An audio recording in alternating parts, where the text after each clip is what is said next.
성경에 나오는 사건과 인물들은 그 자체로 어떤 영적 의미를 가지고 있는데, 이 영적 의미를 파악해야만 성경에서 말하고자 하는 참 뜻을 이해할 수가 있습니다. 우리가 눈에 보이는 겉뜻에만 주목을 하다 보면 정작 그 안에 숨겨져 있는 깊은 영적인 의미를 놓쳐버리게 됩니다.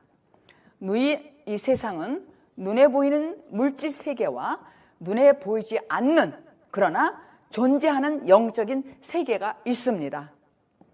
누가복음 15장에 보면은 탕자의 비유에 대해서 많은 예수 믿는 사람이든 또 믿지 않는 불신자든 간에 잘 알려져 있는 그런 내용이죠. 탕자의 비유는 우리는 일반적으로 이 이야기를 들으면은 아버지의 한없는 사랑에 감사하는 생각이 듭니다.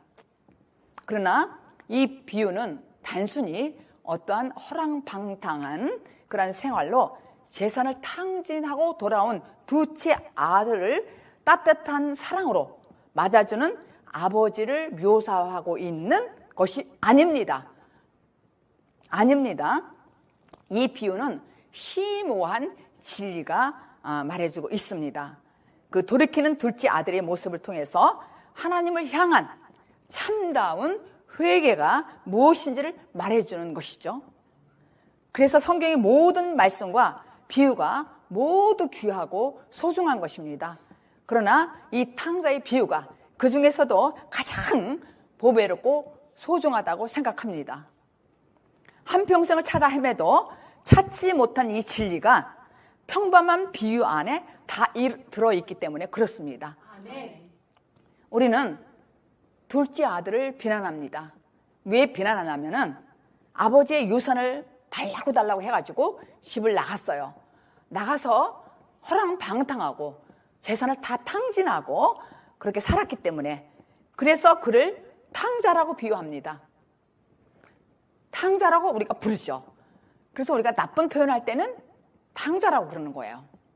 그러나 우리가 기존 의식과는 달리 그는 먼 나라에 가서 열심히 돈 벌려고 노력했어요.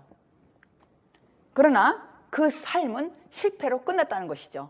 그러니까 이 탕자라는 걸 봐서 바로 누구냐면은 우리 모두의 이야기고 바로 내 이야기란 말이에요. 그러니까 탕자라고 하면은 무조건 모든 재산 탕진하고 돌아갔다 이렇게만 생각하기 때문에 그건 남의 얘기로 들리는 거예요. 근데 이 탕자의 비유에 소중하고 보배로운 것은 바로 이 탕자의 이야기는 우리 얘기고 내 얘기라는 얘기예요. 진리를 찾기 위해서 내가 가진 모든 것을 내어준다고 할지라도 그것은 자기 의입니다. 결국에는 진리를 찾겠다고 노력하고 발버둥을 쳐도 사실 알고 보면 내가 그 진리를 밀어내는 그런 힘이 된다는 것을 깨닫게 되는 것이죠. 그래서 이렇게 긴 세월 내 노력으로 인해서 자기의 노력으로 살다가 지쳐서 쓰러진 사람들에게 이러다가 내가 죽는구나 이렇게 깨달을 때가 바로 탕자 둘째 아들의 그 마음이죠. 나는 이러다 죽겠구나 이렇게 탕자의 고백이 나올 때에 비로소 내가 영원히 목마르지 않는 물을 찾게 되는 것이죠. 그래서 이 목마르지 않는 셈인 예수께 나와야 돼요. 그리고 예수를 따라야 된단 말이에요. 내가 그동안 살아왔던 모든 탕자의 삶을 살았던 허랑방탕한 그런 삶에서 내가 제대로 물을 먹고 말씀 따라 살 수 있는 그런 사람으로 완전히 주님이 나를 변화시켜 준다는 것이죠. 그래서 오늘 17절 함께 읽어요. 다시 아까 읽었지만 시작. 이 사람들은 물 없는 셈이요 강풍에 밀려가는 안개니 저희를 위하여 캄캄한 어두움이 예비되어 있나니.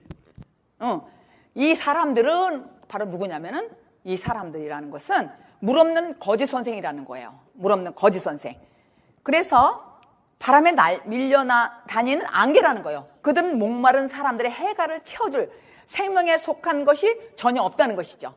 그들에게 캄캄한 어둠이 마련되어 있다는 거예요. 어둠 속에서 헤매는, 어둠의 구덩이에서 어둠 속에 사는 사람들이 바로 물 없는 샘이라는 거예요. 물 없는 샘. 지난 시간에 우리가 불법을 행하는, 불법으로 인하여 책망을 받되 말 못하는 나귀가 사람의 소리를 말하여 발람의 미친 짓을 금지했다고 말씀을 드렸습니다. 2장 16절에서 지난 시간에. 그래서 그 발람의 미친 짓은 누구냐 하면 바로 내 안에 있는 발람, 내 안에 내면에서 있는, 내 안에 있는 나를 상징하는 것, 나의 옛생각이에요. 그러니까 발람은 나의 옛생각이란 말이에요. 나라는 얘기예요. 그래서 발람인 내가 하나님을 대적하는 그런 삶을 살 때에 미친 짓은 언제 끝냐면은, 끝이냐면은 십자가에 내가 죽었을 때에 못 박으면은 끝이 나는 얘기예요. 완전히 내가 십자가에 통과돼야만 끝인다는 것이죠. 발람같이 내면에서 내 안에 일어나는 옛사람, 왕노릇한 나 잘났다, 나처럼 잘난 사람 있으면 나와봐. 그 사람은 바로 뭐냐면 물 없는 샘이라는 거예요.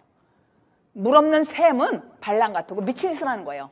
이 세상에 살면서 나 잘났다고 다니는 삶, 그게 미친 짓이라는 것이죠.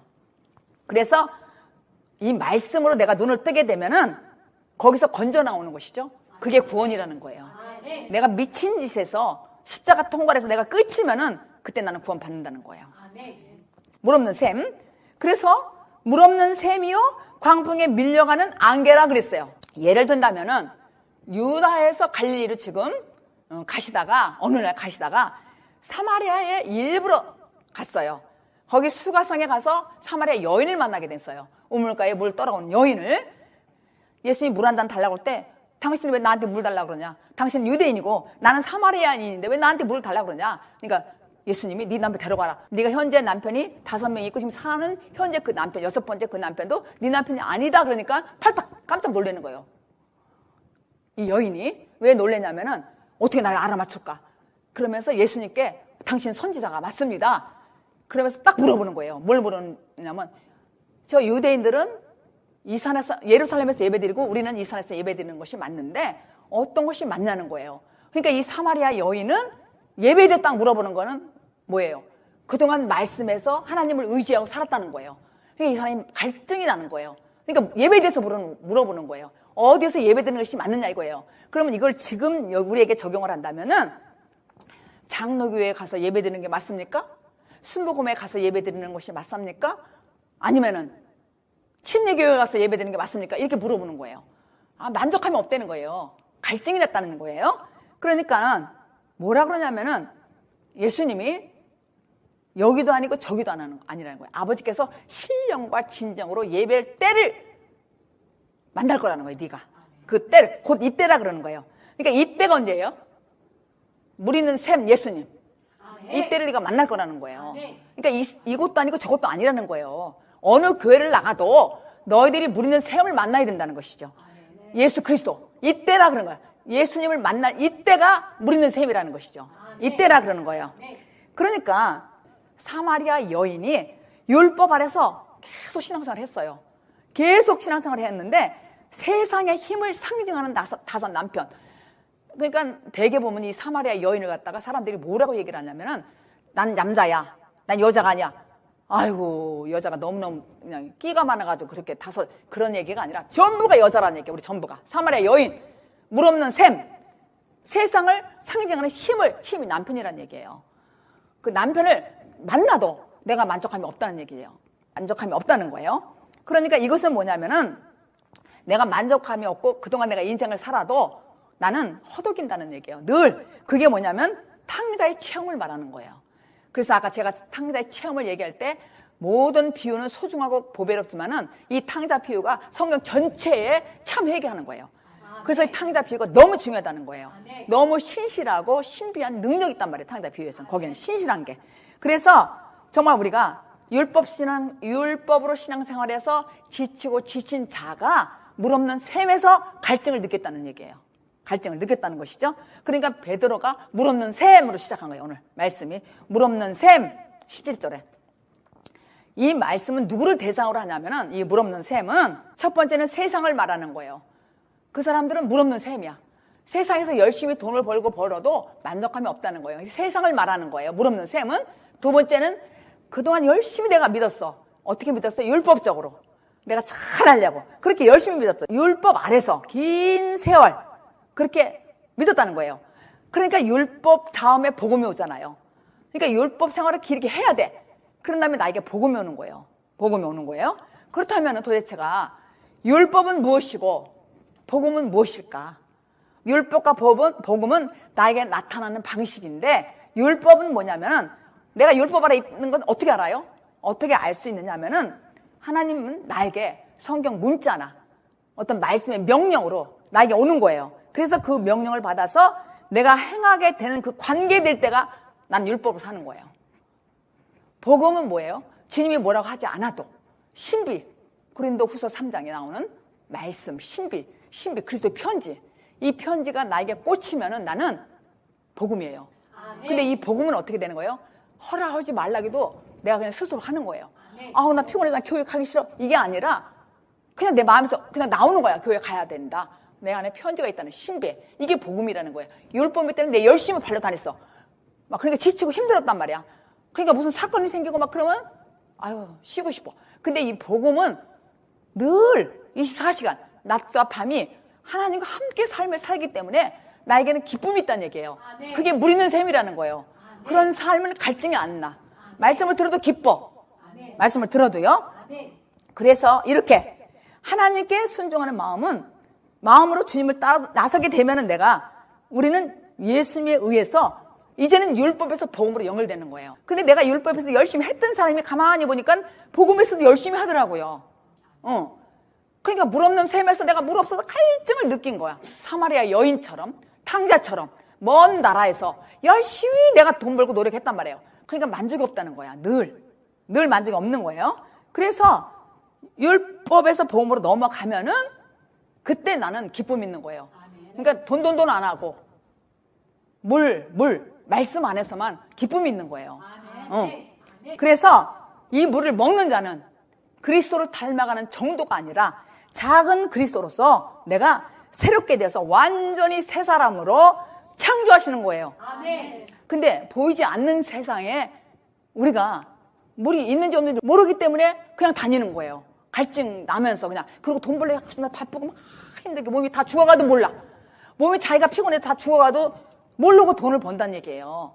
그게 허랑방탕한 인생이라는 거예요. 그래서 증세가 666표 짐승의 표를 받은 사람이 그 증상이 밤낮 쉼이 없고 고난의 연기를 세일젓도록 핀다는 거예요. 이제 아셨죠?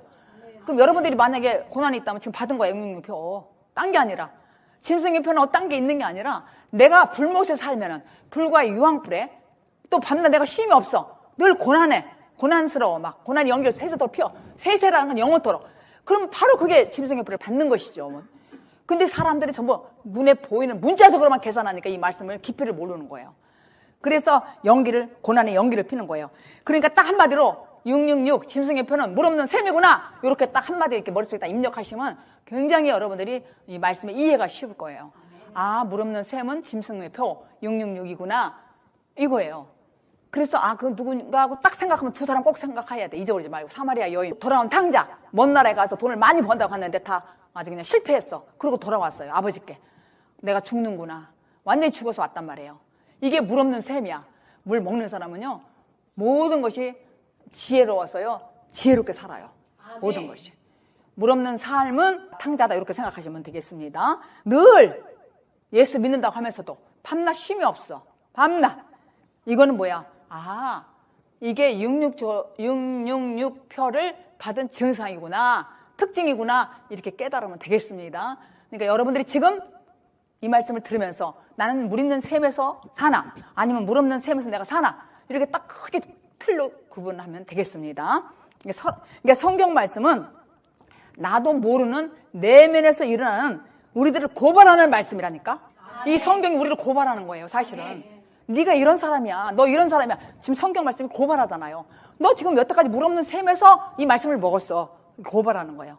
발람이 나라 그랬잖아요. 내면의 나의 모습, 미친 짓. 내가 미친 짓에서 끝나는 것은 물 있는 셈에서 물을 먹어야 끝난다는 얘기죠. 십자가 통과를 해야. 그래서 물 없는 셈이라는 것은 즉 목마른 자는 구원에 참여하지 못하는 인생들을 비유한 거예요. 그래서 예수님이 주시는 물은 영원히 목마르지 아니하고 내 속에서 솟아나는 거예요. 그런 삶을 사는 우리 모두가 되기를 예수 그리스도 이름으로 축복합니다.